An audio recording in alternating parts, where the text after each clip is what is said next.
এই শ্রমিক এবং রপ্তানি এই দুইটা শব্দ পণ্য রপ্তানি হয়, মানুষ রপ্তানি না হোক, এটাকে একটা সম্মানজনক জায়গায় আমরা নিয়ে যাই।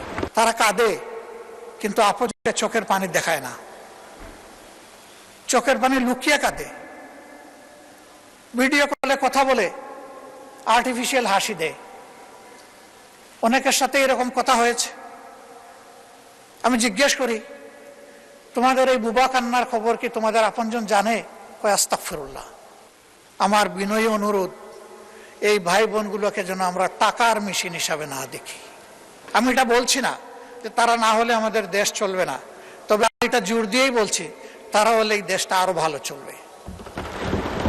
আরো যেখানে ভালো চলবে সেখানে আমরা কেন তাদেরকে উপেক্ষা করব? আমি অনেকগুলো সংসদে অংশগ্রহণ করার সুযোগ পেয়েছি। কোনো বিরোধী দলের নেতাকে কোনোদিন কোনো প্রস্তাব দিতে দেখিনি কোনো সংসদে। এই প্রস্তাবটি জনকল্যাণের জন্য আপনি দিয়েছেন, সেই জন্য আপনাকে ধন্যবাদ জানাই। দেশের কল্যাণে এই বক্তব্য কাজে লাগবে। আপনি ইউ টেক ইউর টাইম, আপনি যুক্তিসঙ্গত যতক্ষণ লাগে আপনি বলুন। ধন্যবাদ মাননীয় স্পিকার। এ বিষয়টা আমলে নিয়ে হাউজে আলোচনার সুযোগ দেওয়ার জন্য আমি আরেকবার আপনাকে আন্তরিক অভিনন্দন জানাচ্ছি। এ পর্যন্ত যে কয়েকজন মাননীয় সংসদ সদস্য কথা বলেছেন তারা আমাদের সকলের প্রাণের কথাগুলোই বলেছেন। এই জন্য আমি তাদের সকলকে আন্তরিকভাবে ধন্যবাদ জানাচ্ছি।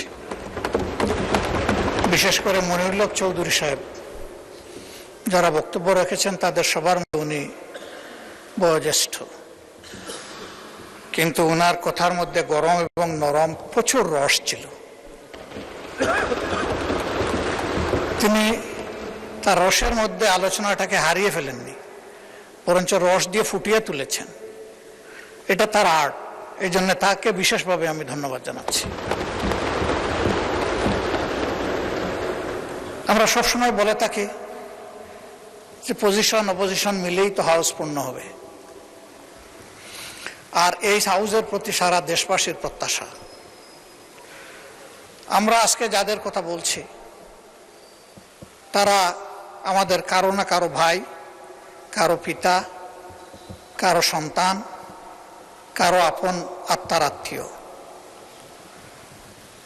তাদের কান্নাগুলা সব আমাদের সামনে আসে না, এমনকি তাদের পরিবারের সদস্যদের সামনেও আসে না। প্রবাসীরা দুই ভাগে বিভক্ত।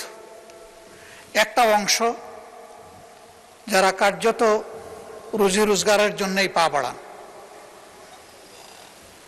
এই পর্যায়ে এশিয়ার প্রায় সবগুলা দেশই পড়ে, সেখানে তাদের নাগরিকত্ব পাওয়ার সম্ভাবনা খুবই ক্ষীণ। অল্প কিছু সংখ্যক ভাগ্যবান মানুষ যারা ইনভেস্টর ক্যাটাগরিতে হিউজ পরিমাণ ইনভেস্ট করে সেখানে তারা একটা স্ট্যাটাস পান, কিন্তু তা হাজারও একজন হবে না, এ সংখ্যা আরো কম। বাকি সকল আমরা তাদেরকে শ্রমিক বলি, আমি শ্রমিক বলতে নারাজ। তারা সবাই শ্রমিকও নন আসলে। এর মাঝে বিভিন্ন দেশের গুরুত্বপূর্ণ জায়গায় কর্মকর্তা হিসাবে অনেকে দায়িত্ব পালন করেন। আমি এই শব্দটার পরিবর্তন চাই, তাদের জন্য সম্মানজনক কোনো শব্দ ব্যবহার করা। এক শব্দে সবাই অ্যাকোমোডেট হবেন। আমরা খুবই আনন্দিত আমাদের এই হাউসে বাংলা, উর্দু, ফার্সি কবিরাও আছেন। তারা যদি এরকম কোনো ভালো শব্দ নিয়ে আসেন যেটা অন্তত তাদেরকে মানসিকভাবে কিছু সান্ত্বনা দেবে যে দেশ তাদেরকে ভালোবাসা এবং শ্রদ্ধার জায়গা থেকে দেখে, তো আমি অনুরোধ করব এই শ্রমিক এবং রপ্তানি এই দুইটা শব্দ পণ্য রপ্তানি হয়, মানুষ রপ্তানি না হোক, এটাকে একটা সম্মানজনক জায়গায় আমরা নিয়ে যাই। মাননীয় স্পিকার, যারা বিশেষ করে পশ্চিমের দেশগুলোতে যাচ্ছেন তারা সাধারণত ফিরে আসার নিয়তে যান না, তারা যান সেখানে থেকে যাওয়ার নিয়তে। এর মধ্যে দুইটা ক্লাস, একটা স্রেফ ভাগ্য অন্বেষণে আর একটা তারা জ্ঞানের অন্বেষণে। জ্ঞানের অন্বেষণে কারা যায়? দুই ধরনের মানুষ। যাদের ফিনান্সিয়াল এবিলিটি আছে পিতামাতার, তাদের সন্তানরা যায় নিজ দায়িত্বে নিজ খরচে। আর যাদেরকে আল্লাহ তাআলা চমৎকার মেধা দিয়েছেন, মা বাপ গরিব, তারা যায় ফুলব্রাইট বা কোনো ধরনের স্কলারশিপ নিয়ে। এই দুই শ্রেণী আমাদের অ্যাসেট। তারা সেখানে শিক্ষা নেওয়ার পরে ওই সংশ্লিষ্ট দেশগুলোতে সার্ভিস দিচ্ছেন। ইতিমধ্যে শুনেছেন বিমানে যে ওয়াইফাই সংযুক্ত হয়েছে, এর মেইন কারিগর ব্যক্তিটি কিন্তু বাংলাদেশের। তার টিমে 13 জন ছিল, সেই লিড করেছে টিমকে। 4G থেকে 5G-তে নেওয়ার ফার্স্ট স্টেপটা যিনি নিয়েছেন, তিনিও একজন বাংলাদেশী। অবশ্য এখন তিনি বাংলাদেশের একটা বিশেষ জায়গায় সার্ভিস দিচ্ছেন। এই ধরনের মণিমুক্তাগুলো দেশ থেকে চলে গেল, আমরা দেশকে সাজাবো কি দিয়ে?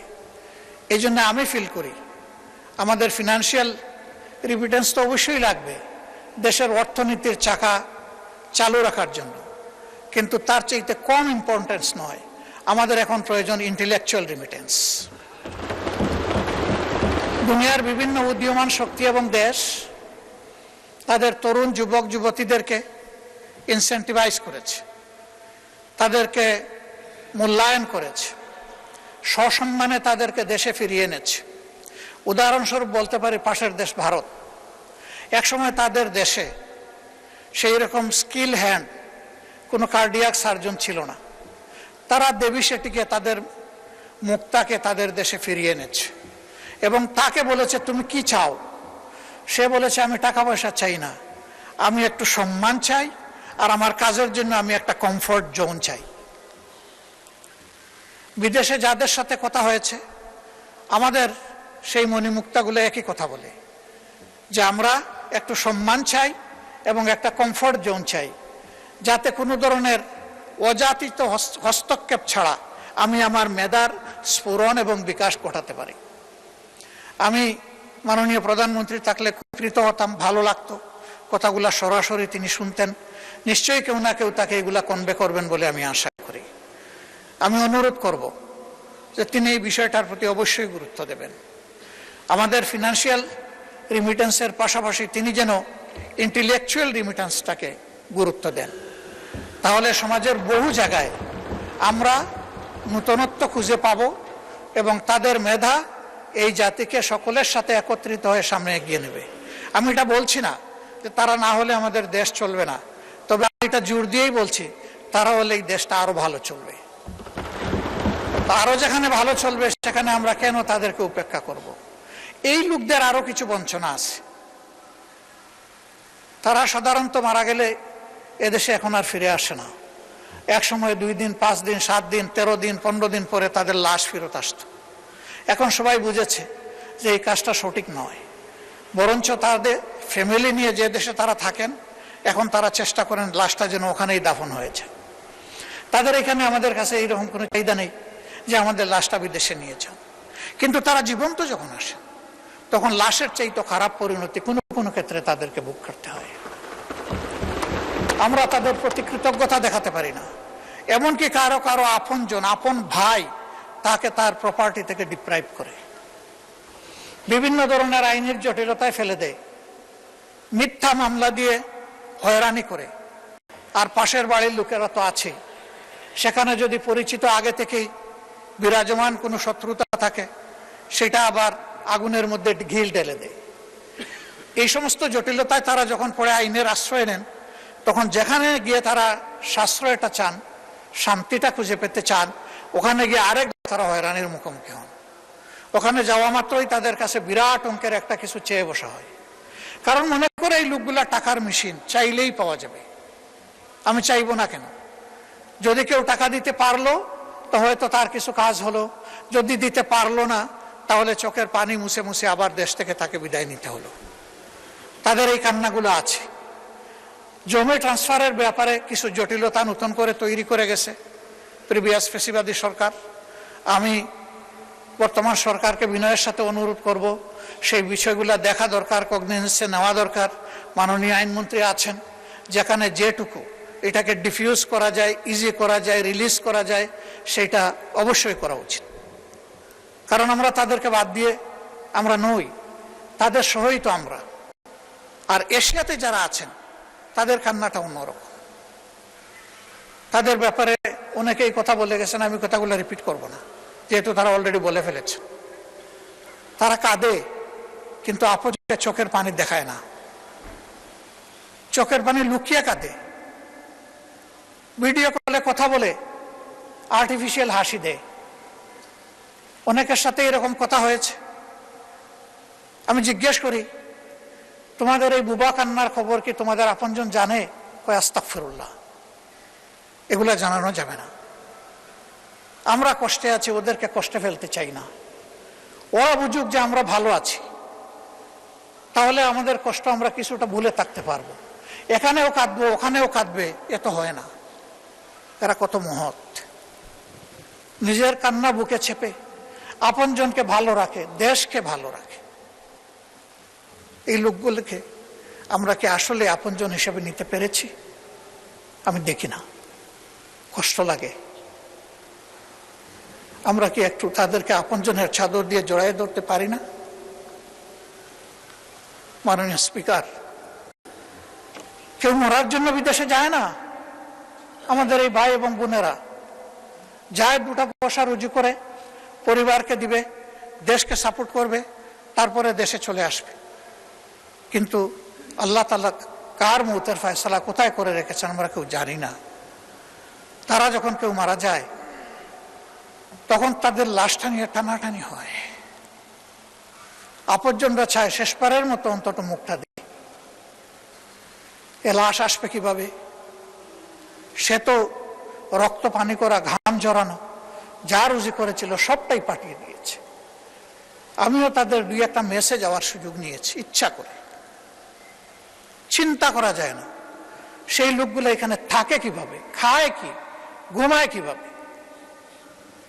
জনাব বরকতুল্লাহ বুলু সাহেব বলেছেন যে অতি নিম্ন ওয়েজে তারা সেখানে চাকরি করে, এদিকে পোষায় না। তারা আজিদের দিকে চেয়ে থাকে, কেউ তাদেরকে একটু স্নেহ আদর করবে কিনা। কেন? এটি কেন হবে? অন্য দেশের লোকেরা তো এরকম হয় না। এখানে ওই সিন্ডিকেট চক্র শুরু থেকে শেষ, সব জায়গায় গাটে গাটে গাপটি মেরে বসে আছে।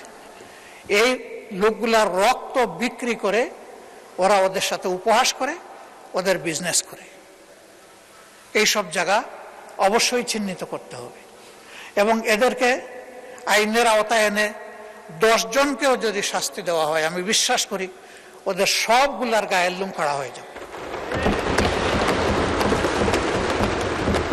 আমরা যদি সাকসেসফুলি সিনসিয়ারলি এই কাজগুলো করতে পারি,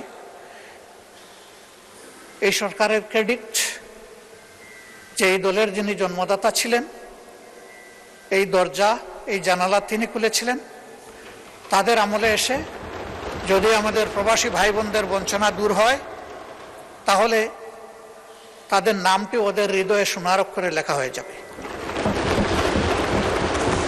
কিন্তু অতি চমৎকার চমৎকার কথা এখানে আমরা ওড়ালাম, কাজের কাজ কিছুই হলো না। যেই তিমিরে সেই তিমিরেই থাকলো। তাহলে শুধু এই সরকার ডিসরেসপেক্টেড হবে না, আমরা সবাই ডিসরেসপেক্টেড হব। আমাদের প্রতি ওদের একটা ঘৃণাবোধ তৈরি হবে যে ওরা কথা বলে সুন্দর সুন্দর, কিন্তু আমাদের জন্য কিছুই করে না। আমার বিনয়ী অনুরোধ, এই ভাই বোনগুলোকে যেন আমরা টাকার মেশিন হিসাবে না দেখি। আমরা যেন আমাদের প্রাণ হিসাবে, কলিজা হিসাবে দেখি। যদি আমরা কলিজা হিসাবে দেখতে পারি, তাহলে তাদের আত্মা যেমন শান্তি পাবে, আমাদের আত্মা শান্তি পাবে। একটা বিশেষ বিষয়ে আমি দৃষ্টি আকর্ষণ করছি। বিষয়টি স্বরাষ্ট্র মন্ত্রণালয়ের সাথে সম্পর্কিত। এটি হচ্ছে ভিসা জটিলতা। অনেকে বলেছেন, আমি পার্টিকুলারলি জিজ্ঞেস করেছি তাদেরকে, তোমাদের সমস্যাগুলো কোথায়? তারা বলেছে, আমরা তো আগে করেছি কনভেনশনাল পাসপোর্ট, এরপরে করেছি আমরা এমআরপি, এখন ই পাসপোর্ট করতে গেলে এমআরপি এবং আমাদের এনআইডি, এই দুইটা হুবহু মিল থাকতে হবে। আমাদের অফিস ল্যাপসেসের কারণে ওই আকার একার নামের একটু অধিক সেদিক, বয়সের একটু সামান্য তারতম্যের কারণে এখন আর ই পাসপোর্ট হচ্ছে না। ফলে আমরা কিন্তু অনেকেই এখানে ইলিগেল হয়ে গেছি অলরেডি, আর কেউ কেউ হওয়ার উপক্রম। এই সংখ্যা শত নয়, হাজার হাজার। এ প্রবলেমটা কিভাবে সর্ট আউট করে সলভ করা যায়? দুর্বলতা কিছু আমাদের অফিসিয়াল, কিছু হয়তো তাদের, কিন্তু মানুষগুলো তো আমাদের, এরা তো আমাদের অ্যাসেট। আমাদের এই অ্যাসেটগুলাকে কিভাবে আমরা এই ব্যাপারে হেল্প করতে পারি, এটা তাদের মেইন প্রবলেম। তার লিগ্যাল ইনস্ট্রুমেন্ট যদি তার হাতে না থাকে, তাহলে ওই দেশে সে থাকবে কিভাবে? তার তো ঠিকানা হবে জেল। সে গেলে পরিবার আর সমাজকে সাহায্য করার জন্য, এখন ঠিকানা যদি তার জেল হয় তাহলে তো হলো না। তা আমি মাননীয় স্বরাষ্ট্রমন্ত্রীকে অনুরোধ করব, বিদেশের মাটিতে থেকেই এনআইডি এবং পাসপোর্টের এই জটিলতাটা অতি সহজে কিভাবে নিরসন করা যায়, ইনশাল্লাহ আপনি পারবেন, শুধু পদক্ষেপ নেওয়ার ব্যাপার। আমরা আপনার জন্য দোয়া করব, আপনি যাতে পারেন।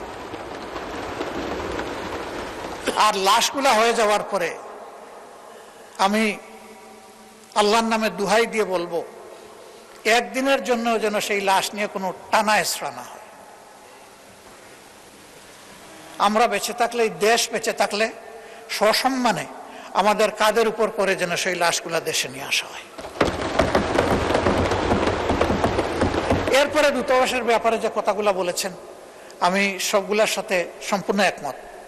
কিন্তু দূতাবাস কর্মকর্তা কর্মচারীরা আমাদের ভাই বোন, আমরা তাদেরকে অপমানিত করতে চাই না।